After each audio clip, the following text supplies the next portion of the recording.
Day 806 of the Ukrainian War Map, also known as the Russo-Ukrainian War. Juzzie here, and today is another update as I take a simplified and down-to-earth approach to some of the most important happenings on the ground in Ukraine.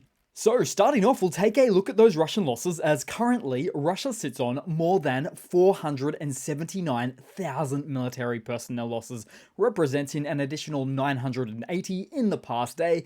Then as for hardware losses, 5 tanks, 32 APVs, and a whopping 47 artillery, which are truly some colossal hardware losses, as a result of Ukraine having 121 combat engagements along the extensive front lines with Russia over the past day. Then we'll head across to the map, so starting out in Russia, as in the dead of night, Ukrainian forces launched a daring strike on the Zavod refinery in the Kaluga Oblast. Multiple attack drones pierced the airspace, homing in on their target with precision, causing the complex to erupt in a fiery inferno. Now, Russian media did concede and confirmed the successful hit. Plus, it's also worthy of a mention that this is the second time the refinery has been targeted since March 15th. Also for this event, multiple regions were warned of the impending aerial attack at 12:30 am, but by 1 am the UAVs had already delivered their payloads. Which is therefore information that brings into question about why the second-to-none Russian air defenses that received a warning or notification ahead of time failed to respond adequately. Of course, not to put too fine a point on things, but Russia has so much airspace and so little available air defense systems to cover said airspace. And with Ukraine increasingly upping their UAV sorties capabilities to come within range of about 2/3 of Russian oil refineries, most of which exist on the much more accessible western third of the country, it makes for a genuinely pretty serious and problemsome outlook for Russia's strategic oil refinery assets. Then headed into the Donbass so starting off, Ukrainian monitoring channels reported the downing of a Russian Su-25 attack aircraft in the direction of Avdiivka. We're awaiting further information on this event, though this comes just after the recent loss of a Russian Su-30 in the same region from just a few days earlier, as confirmed by Russian telegrammers. Then, in an unusual change of pace for the map, Russian forces attempted to push through at the northern Ukrainian borders to Russia. So, as with this event, seemingly a multi-vehicle scout group that got obliterated just a few moments later, suggesting that the Russian forces had not yet firstly decided to make use of a recon scout UAV. But then, the Russian forces also appeared to attempt a similar incursion on a second vector of attack just north of Vovchansk, with the Ukrainian Ministry of Defense already advising that the Ukrainian armed forces repelled the Russian breakthrough attempt at the Vovchansk direction. Now, there's a bit of background context to these extremely recent events, just in the past few hours, as it's been known that Russia has been building up some forces just north of the border, either for capturing land in the Kharkiv Oblast or as a type of psyop to keep Ukrainian forces held up or have their resources bogged down in the area. But it's easier said than done, because the AFU already has a lot of resources allocated to the north for an event just like this. Not to mention the number of anti-Kremlin Russian military units backed by Ukraine that already operate in this area along the border to Russia. There's also some extensive fortifications all along the north on the Ukrainian side for an outcome like this as well. So Russia should expect to already see some questionable outcomes or results like these ones. As a result, these events may serve as a reminder to the Russian army that a Ukrainian presence already existed here for quite some time. Then as for the greater Donbass area, it's actually quite rare that we don't see much in the way of map changes in the last day. Although Ukrainian mill bloggers reported slight increases in artillery munitions for some units, while others still complained of severe shortages. Conversely, however, Russian bloggers described an apparent end to Ukraine's ammunition deficit, claiming renewed artillery strikes using cluster munitions and remotely delivered landmines against Russian targets. Specifically, Russian mill blogger Pizzd Zapper reported Ukraine's use of 155mm howitzer ammunition loaded with M70 mines, describing them as an updated Cold War era munition, or that is to say, older Western Cold War stocks, which have innovated additional functionality including timed release and extended magnetic proximity sensors, with these artillery-fired M70s resembling that of a puck. These devices also include an added safety feature of detonating after a set period of time, so as to not linger in the field indefinitely. Which makes sense for what is a place that is officially known as the most mine-laden country on the planet, that is, Ukraine.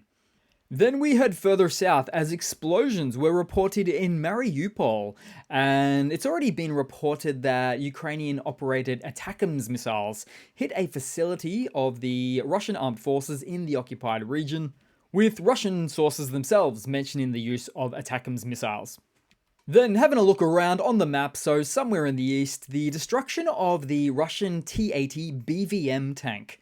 This one is in the Novobakhmutivka area, near to the Asharatana front lines. And noting that the T-80 BVM is one of the most recently updated Russian tanks and holds the place as one of Russia's top tier tanks. Then, also somewhere in the east, we see some use of the Polish M120 Rak self-propelled mortar operated by the armed forces of Ukraine. And we don't often hear a lot about these platforms, which were first produced only in 2017. They also utilize the 120mm mortar, which is capable of firing at ranges of up to 12 kilometers. The Polish M120 Rak is also designed for versatile engagement types in both offensive and defensive operations.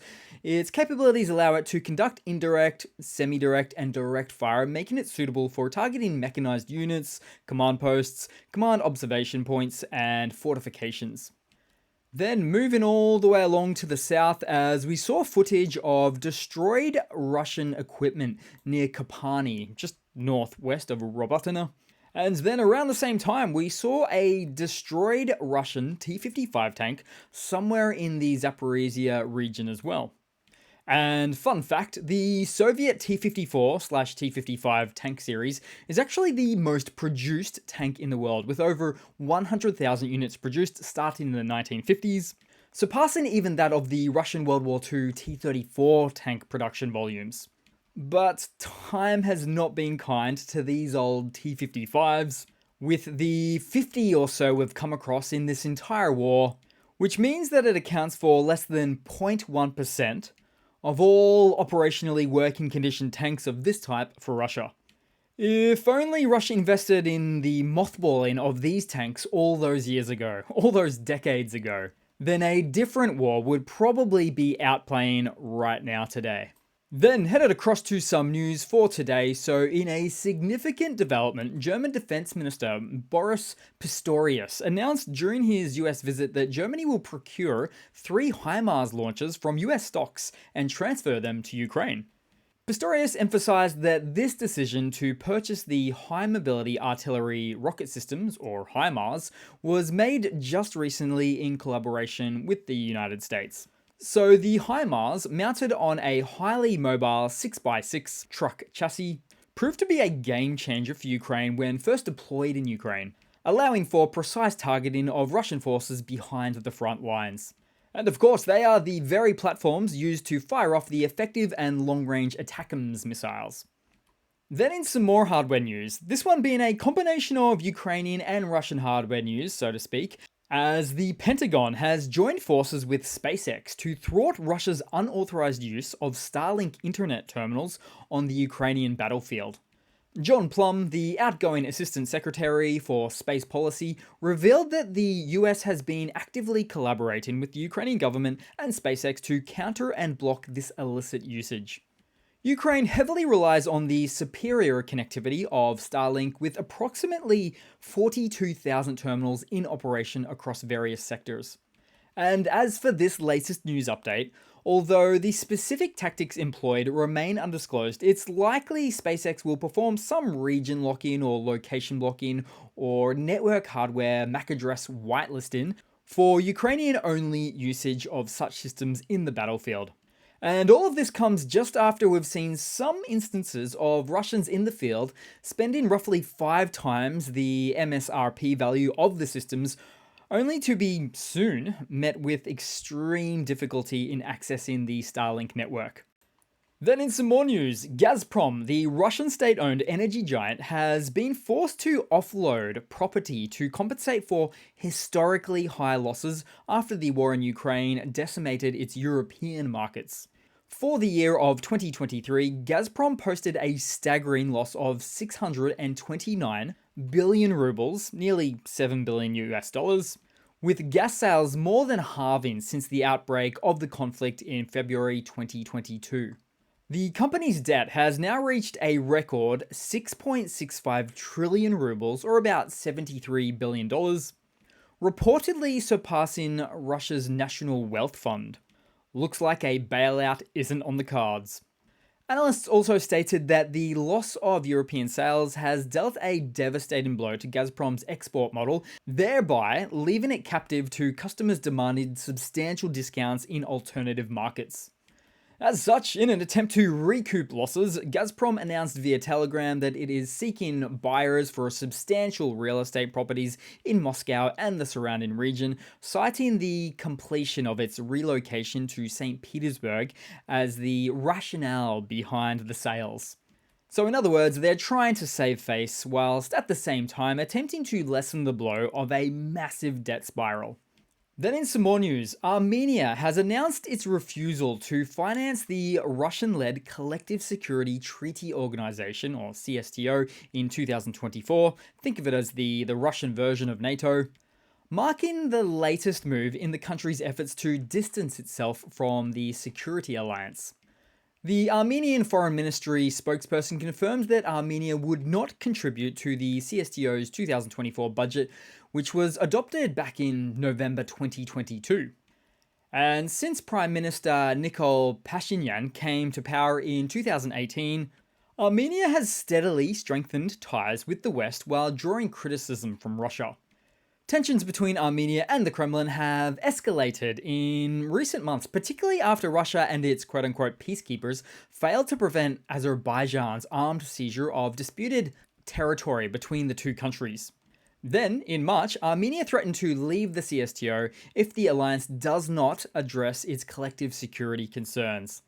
And so you can hardly blame Armenia. They signed up for a regional security pact, only to find out later that it wasn't even worth the paper it was written on, leaving them with a bitter aftertaste in their mouth. And so, yeah, I wouldn't contribute to the CSTO's 2024 budget either, which you know would largely just be spent on Russia's military for its botched invasion of Ukraine, which would just nullify or fly in the face of all the humanitarian aid Armenia previously sent to Ukraine. No thank you. No thank you.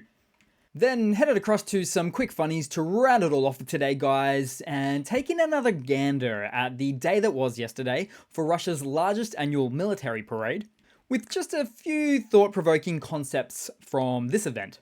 For instance, why didn't Russia bring out their latest innovation to the parade? Like this brand new monstrosity of a tank shed? Sporting a trendy Jetsons-style aerial on top, possibly a defunct or already outdated electronic warfare countermeasure system? Or how about this absolute behemoth of a tank shed? Bearing in mind, I have not shown you these ones before. These are all brand new additions to the Russian military. Wow, even just saying that sounds utterly ridiculous. But back to some more insights on the larger topic, as for instance, Russia's Foreign Minister Lavrov stated on the eve of the Russian Victory Parade Day that descendants of Napoleon and Hitler were collaborating with Anglo-Saxons to defeat Russia again. Farcical, nonsensical, typical. That's our Russia. And that one actually really boggles the mind. And also for this latest event of a parade, BRICS didn't show up. And so BRICS, which is a consortium of nations including Brazil, China, India, and South Africa, alongside Russia, who seek to overthrow the hegemony of the West, and always seem to announce the unbreakable strong ties of this paper alliance. Though, apart from the severely economically lopsided makeup of the alliance, and the fact that some members are actually at war over land disputes with one another, China and India, they could have still stepped up to the plate and made an appearance at this parade.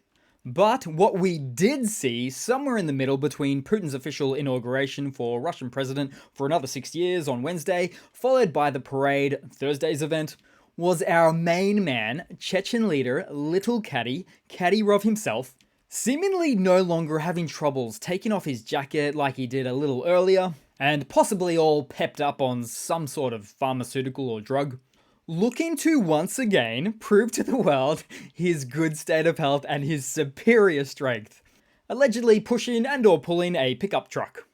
Too bad we can't see the truck fully, and the guy driving it. So thanks again for watching, guys. That will be it for the week. Thanks again for all of the likes and the comments. I like to reply when I can, as you can sometimes see there.